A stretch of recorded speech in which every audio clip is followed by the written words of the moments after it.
देखिए आप लोग बोल दिए, उधर मना किया गया है। उन लोग को तब से हम देख रहे हैं जैसे काठ का मूर्ति हो, मिट्टी का मूर्ति हो, बैठे हैं आप लोग। बोलिए सियावर रामचंद्र की, सीता मैया की। और बस थोड़ी देर के लिए समझे कि हम लोग यहाँ पर दिवाली का जश्न मना रहे हैं। एक एक दिया आप सभी की ओर से जलना चाहिए और कहना है क्या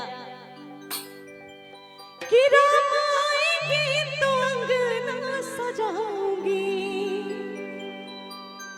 दीप जला के दिवाली में मनाऊंगी, कि मेरे जन्मों के पाप सारे कट जाएंगे। राम आएंगे, कौन कौन कहता है कि आएंगे, कि मेरे जन्मों के पाप सारे कट जाएंगे। अच्छा ये लोग कहते हैं कि राम आएंगे, आप लोग मानते हैं दिवाली पे राम आएंगे?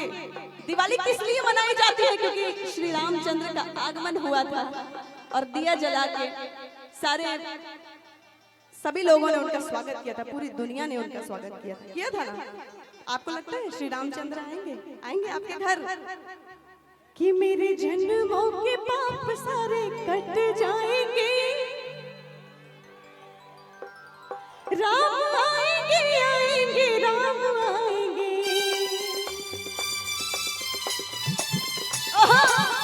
राम आएंगे राम आएंगे, कि मेरी झोपड़ी के भाग आज खुल जाएंगे। राम आएंगे, हो मेरी झोपड़ी के भाग आज खुल जाएंगे। राम आएंगे, हो राम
बोल